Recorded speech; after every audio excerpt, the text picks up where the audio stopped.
કોલકાતાની R G medical કોલેજમાં અભ્યાસ કરતી ડોક્ટર સાથે બળાત્કાર અને હત્યાની ઘટનાનો પડઘો સુરતમાં પણ પડ્યો છે। શુક્રવારે સુરતની સરકારી સિવિલ અને પાલિકાની સ્મીમેર હોસ્પિટલ મેડિકલ કોલેજોમાં રેસિડેન્ટ ડોક્ટરો હડતાળ પર ઉતર્યા હતા। ઇન્ટર્ન્સ પણ કામથી અળગા રહ્યા હતા। હજી 3 દિવસ હડતાળ જારી રાખવાની જાહેરાતને પગલે દર્દીઓ માટે કફોડી હાલત થાય તેવા એંધાણ વર્તાઈ રહ્યા છે।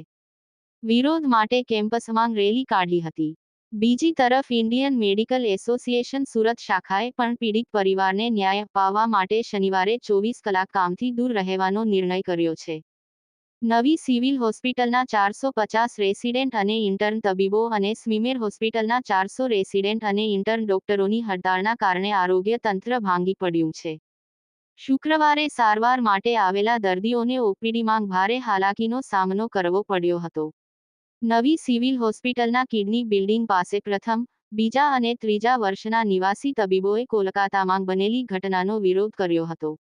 તેમની સાથે ઇન્ટર્ન અને સિનિયર રેસિડેન્ટ ડોક્ટરો પણ કામથી દૂર રહ્યા હતા, જેના જુદા જુદા વિભાગોની ઓપીડીમાં દર્દીઓની લાંબી લાઈનો જોવા મળી હતી। સ્મીમેર હોસ્પિટલમાં પણ રેસિડેન્ટ અને ઇન્ટર્ન ડોક્ટરોની હડતાળના કારણે દર્દીઓને મુશ્કેલીનો સામનો કરવો પડ્યો હતો। જો કે, સ્મીમેર હોસ્પિટલના સિનિયર રેસિડેન્ટ ડોક્ટરોએ હડતાળમાં ભાગ લીધો ન હતો। ઇન્ડિયન મેડિકલ એસોસિએશન, સુરત શાખાએ પણ કોલકાતાની મેડિકલ કોલેજમાં બનેલી ઘટનાને લઈને હડતાળને સમર્થન આપ્યું છે। ઇન્ડિયન મેડિકલ એસોસિએશનના પ્રમુખ ડોક્ટર દિગંત શશી અને મંત્રી ડોક્ટર વિનેશ શાહે જણાવ્યું છે કે મેડિકલ કોલેજમાં વિદ્યાર્થીઓ પર હુમલા અને બળાત્કાર અને ડોક્ટરોની હત્યા જેવી ઘટનાઓ સામે સરકારે કડક પગલાં લેવા જોઈએ। डॉक्टर प्रतीक परमार।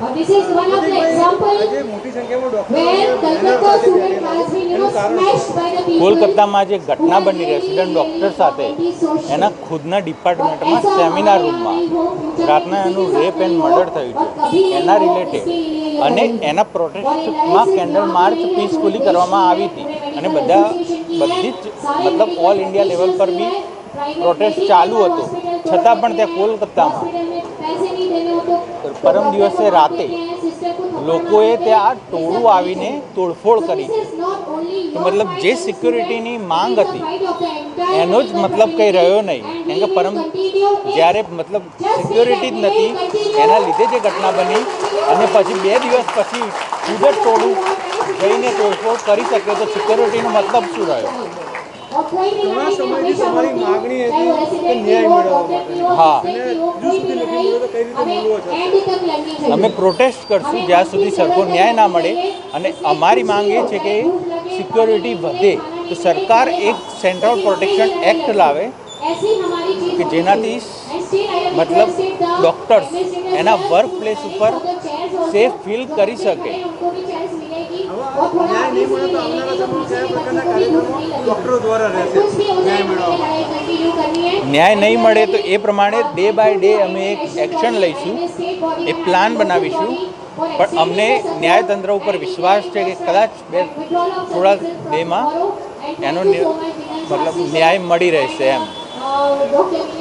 અમારે ત્યાં ઇમરજન્સી સેવાઓ, આઈસીયુ આ બધી સેવાઓ અમે ચાલુ રાખી છે, કેમ કે દર્દીઓને તકલીફ ના પડવી જોઈએ કે જે ઇમરજન્સીમાં કોઈ બી પ્રોબ્લેમ થાય તો અમે ઇમરજન્સી સેવાઓ અને આઈસીયુની સેવાઓ, કેઝ્યુઆલિટી, ટ્રોમા સેન્ટર આ બધું અમે ચાલુ રાખ્યું છે।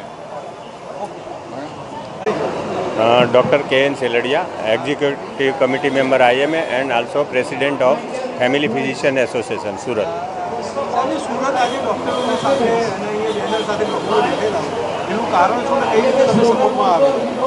જે કલકત્તામાં જે બનાવ બન્યો છે, એક જે રેસિડેન્ટ ડૉક્ટરની સાથે રેપ અને મર્ડર અને ગેંગ રેપ અને મર્ડર, તો એના સહાનુભૂતિમાં અહીંયા જે રેસિડેન્ટ ડૉક્ટરોએ એના ન્યાય માટે જે લડત ઉપાડી છે એને સપોર્ટ કરવા IMAની સાથે અમે FPA પણ જોડાયા છીએ, ફેમિલી ફિઝિશિયન એસોસિએશન। અચ્છા, ફેમિલી ફિઝિશિયન IMના કેટલા સમયથી આની માંગ હતી જે ઘટના ઘટી એના ઉપર ન્યાય મેળવવા માટેની અને ક્યાં કાચું થઈ રહ્યું? એમના માટે જે આ પ્રકારના જે બનાવો બને છે એના માટે લોંગ સ્ટેન્ડિંગ ખાસ કરીને ડૉક્ટરો પર જે હુમલાઓ થાય છે એના માટેની જે કાયદો બનાવવામાં આવ્યો છે, પણ એનું જે અમલીકરણ છે એ એટલું બધું સ્ટ્રિક્ટ નથી અને એમાં ઘણી બધી કચાશો પણ રહેલી છે, તો એને આપણે ફર્ધર ઇમ્પ્રુવમેન્ટ માટેની આ એક લડત છે। જે કચાશ છે એને દૂર કરવા માટે તમારા તરફથી કઈ સૂચનો આપવાના હોય? એટલે પર્ટિક્યુલરલી જે આપણી સરકાર છે એમને જે કાયદો છે એમને એમાં કોઈ પણ છેડા ના રહે અથવા તો કોઈ ચીંડું ના રહે એના માટેના જે પ્રયત્નો કરવાના છે અને એ સારી રીતે સ્ટ્રિક્ટલી એ અમલ થાય એના માટે સૂચન છે. Thank you.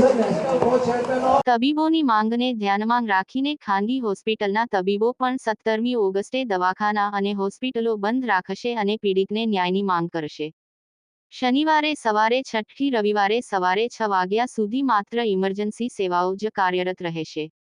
Indian medical association Surat branch દ્વારા 17મી ઓગસ્ટ 2024ને શનિવારે સવારે 9 વાગ્યા ઓડિટોરિયમ, નવી સિવિલ હોસ્પિટલ કેમ્પસ, મજુરાગેટ સુરત ખાતે જનરલ મીટિંગનું આયોજન કરવામાં આવ્યું છે. ત્યારબાદ સવારે 10:30 વાગ્યા કલેક્ટર ઓફિસ સુધી એક રેલીનું આયોજન કરવામાં આવ્યું છે અને કલેક્ટરને આવેદનપત્ર આપવામાં આવશે. આ રેલીમાં આશરે 500મી વધારે ડોક્ટરો તથા પેરા મેડિકલ સ્ટાફ જોડાશે. કેમેરામેન સાબિર અલી સૈયદ સાથે કાદિર શેખ, કર્તવ્ય ગુજરાત ન્યૂઝ સુરત.